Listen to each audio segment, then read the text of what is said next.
Hi, it's Steve. Today we'd like to show you how to change a freezer door shelf retainer on your refrigerator. It's a really easy job. Let me show you how we do it. Now to replace that retainer bar in your freezer, we're simply going to open the freezer door up. If the old retainer bar is still in place, we'll need to remove these two end brackets.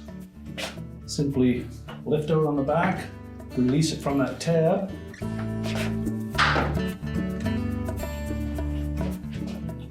And simply slide those end caps off of the end of the retainer bar. Discard the old one. Now before we install the new one, we'll remove that protective plastic film.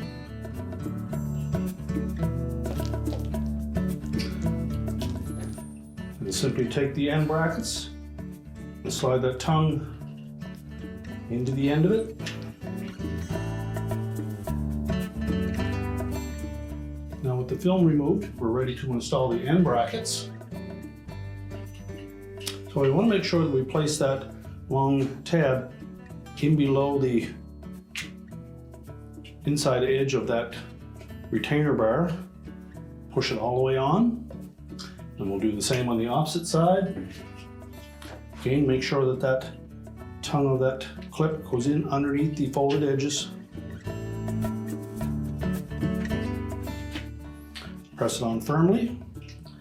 Now we can put the whole assembly back on the freezer door.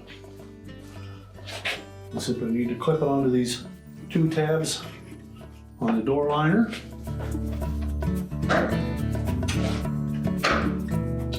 Make sure both of them snap into place. We can close the freezer door up, and our repair is complete.